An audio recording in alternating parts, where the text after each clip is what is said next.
comment, like, and subscribe. or else.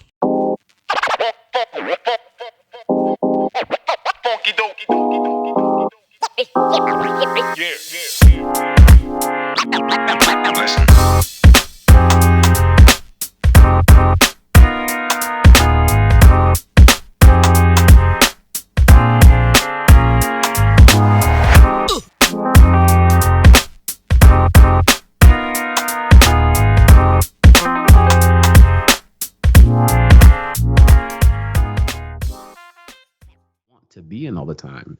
For And sure. it's important to find something at least similar to that in grad school, because in grad school that changes. Like Yeah. you don't get a community anymore. Yeah. How was that first day when you got there? Because I know grad school is way different from undergrad. I know that. First day of grad. Okay, so first day of grad school, we have. Oh hell. All right, so when it comes to planning, I'm a great planner. I'm a terrible executor. So I planned to move the week before school started. Maybe it was like a week before the week before school started, because a week before school started, we have orientation, all of like the master's engineering students. Mhm. And so a week before orientation, or maybe like 2 weeks before orientation, I said, you know what, I'm gonna go find a place to live. I didn't think it was gonna be that bad. So I go down there. There are no places to live. Ooh. None. I went from apartment to apartment to apartment. Every apartment was either $2,000 for one bed, or it was like $500 for you to live with somebody roach. Like it was bad. Man. And so I finally found one apartment that was, they were like, oh yeah, we don't have any apartments. Come get it. Come get it while you can. It was probably going to run out by the time you come back. They was lying to get me to sign, whatever. I signed in that place. I ended up driving all the way from Indiana to LA. It was a 3-day trip. It wasn't as bad as you think. It wasn't. It wasn't? That's a Yeah, lot of driving, man. I was with my girlfriend at the time, and Oh, yeah. we took a whole road trip. It was cool. I got to see a bunch of sites. Like, That's I went to the awesome. Grand Canyon. Like, it was cool. Like, You making lemonade out of shit. hell yeah. I mean, bro, Yeah. I would recommend anybody drive across the country at least once in your life. I'm talking about get 3 people you like, who you know you like, No. because that road trip will piss you off with people in the car. Get 3 people you know you like, and then just go on the trip and don't have expectations. Like, don't just land where you land, or have spots so you can take like 10-hour drive a day. Mhm. Drive across the country and see what happens. Like, it changes you as a person. It really does. So, And so I drove across the country. First day I got there, I moved in. Second day, it was a roach infestation in my apartment. And I was like, I made a mistake. Like, I remember as soon as I saw those 5 roaches running across the floor, I was like, I made a mistake. mhm. I made a huge mistake. I gave up because, and I do this every time. At that point, I was making like $90,000 a year, and it's hard to go back to being a student. hard Like, to go back, think about yeah. it. When you came to undergrad, like, we just kind of dealt with some of that shit because you're new to the world. You feel like you haven't really earned your spot yet. You had been working, and now unless you just came in with money to cush yourself, you basically have to go down a rung in order to be a student again. That's what I've seen from my experiences talking to people and things like that. Multiple rungs, bro. Multiple Yeah, rungs. Like I said, I was They're making ro- 90 bands a year doing nothing. Like, okay, so I was a automation engineer, Mhm. and I was so nice at my job. I had programmed the whole thing so I could come into work at 10 a.m., leave at 4:30, and sit there and watch YouTube videos the entire day.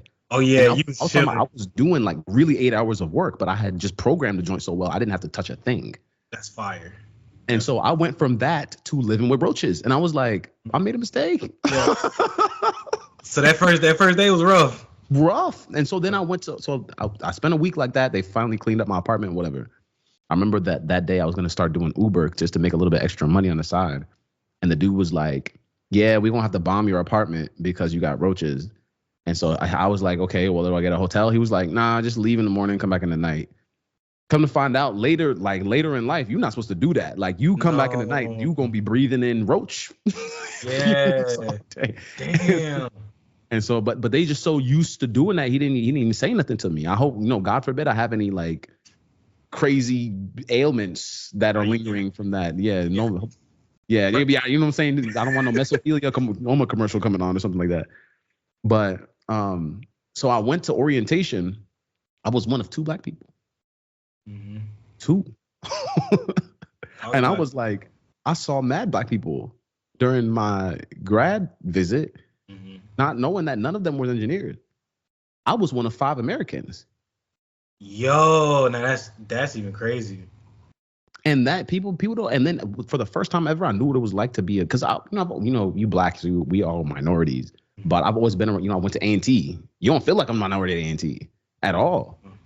And when I was in high school, I had black people who I could find around me, so I never felt like a minority. But when I went to grad school, talk a little bit about why that matters, because I mean, there's people out there who really think that.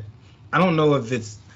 I think it's one of those things where it's like you don't understand unless you're in the position, but people don't really put a lot of value in being around people that are like you, and it's not a racism thing. It's more, to me, I feel like it's just. Well, we have plenty of information that people just feel more comfortable around what they know. So like if you grown up a certain way your whole life, having somebody there that you can easily reach out to is always going to be a comfort, because we've all had at least one awkward conversation with somebody of a different ethnicity. It's just how it works. Absolutely. It's cultural barriers. Yeah. And so, like, for me, I know in this respect, and it's probably not as different as, I guess I can say this in a couple different ways. One thing I noticed is that people were clicking easier when they were similar, especially in a place like LA, where LA is very classist. It's not so much racist, but it's very classist. And so the people who are international because they have bread. Like, they're not poor students. We used to have lectures, or not lectures, but in the orientation, we had a class that taught you how not to get scammed out of $15,000. I was like, bro, I got $15,000 left. Like, how do you? Dang. How do you just get scammed out of that and then keep going to school? There was this one girl, they told us a story about this one girl who got scammed out of 200 bands. Bruh, nah. 200 bands, and you still had bread? You could have came up on a check out there. You ain't even need the degree. I was mad. I was like, why did I not scam people? Every time I think back, I'm like, why did I not scam people? How in the world do you get 200 bands out of somebody? They just kept telling her that she owed tuition. She was in grad school, bro? Yes. They kept telling. But there's a language, you got a language barrier, there's a cultural barrier. You so afraid. They wrong for that though, man. Super wrong. Whoever did that, super evil. He's mad evil.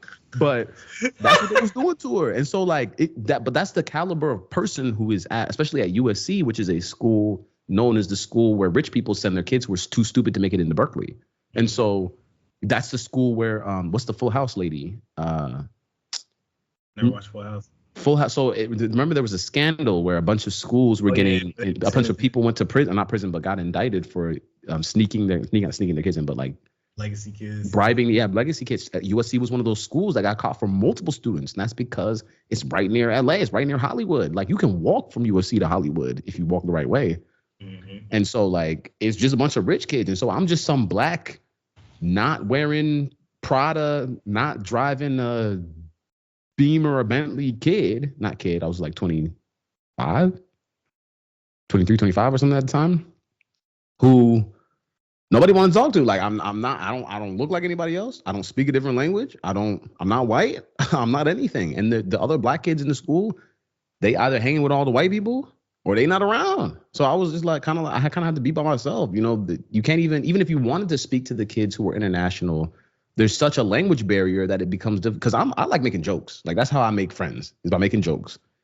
And I'll make a joke. Understand what you're trying to. If you don't get the joke, we can't even connect. We can't even connect. Like, so immediately that's a barrier that I can't come across. And then I'm used to, my whole life I never really had to make friends, so I never had to figure it out. It's not like I never had friends, but I never had to make them because people were just always around me. And then I would just see them. I'd casually be like, "You want to eat lunch?" And then we just go. Whereas here, ain't nobody waiting for you to eat lunch. Eat lunch where? We're going home. People got kids. I got homework. They're terrified to go back, get sent back to their country, so that you can't even it's 1,000 levels of barriers that you can't even cross. And so then it isolates you. I remember I had my first GEM meeting. GEM is specifically for minority students. And that's the number one thing we talked about the whole time when we had our GEM meeting was, ain't no black people here. And it's got to feel isolated. Yeah, and we're all alone. Like we all talked about it the entire time. We are all alone. We can't say nigga. Yeah. We can't talk about no black stuff. It stinks. I know it felt lonely at least a few times. Oh, all the time, bro. Yeah, all the time, and it affected my mental health badly. I had a mental breakdown in grad school, Yeah. because I was just like, it was hard. I couldn't figure out how to get anything done. I was alone. There was nobody around me. I was poor. Like I was roaches everywhere. Like I was like, yo, it's a lot of stress, man. Yeah, it was bad. And it's funny because a lot of people talk about grad school that way. It's just it drains you and drains you and drains you to a point where like you said, most people, they'll have a time where they just can't take it anymore. Mm-mm. And the expectation is that everybody understands that, but you have to keep going. It is one of grad school is crazy because I don't think anybody really is you're not going to understand it until you're going through it. Is what I've heard. But it's like the idea that your sacrifice is about to be probably one of the biggest sacrifices you ever made, and a lot of people don't even think about it that way.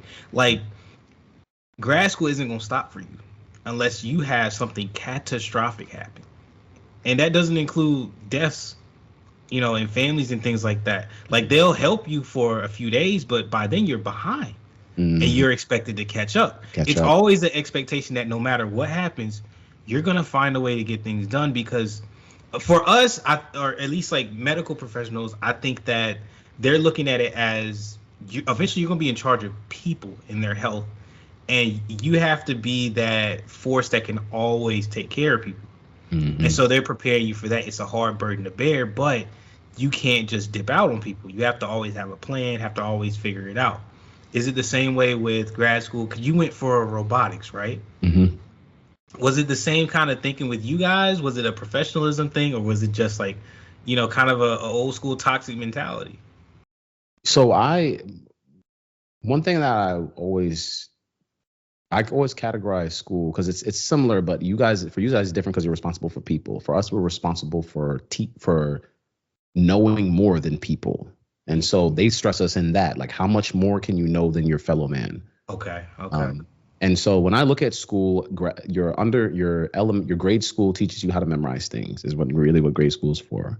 Mm-hmm. Your undergrad teaches you how to learn new things, by encouraging you and saying you can do it. Keep trying. Try again. Grad school teaches you by telling you don't know anything. Mm-hmm. And I'm smarter than you. Mm-hmm. Can you prove to me you know something? Like that. That's grad school over and over again. It says, prove to me you know something. And then as soon as you know something, they're like, not good enough. Prove to me you know more than that. So for you guys, how do you feel like most of your learning was done outside the classroom? Most of it. Yeah. How does that work for you? So for me, that's better because I have a short attention span.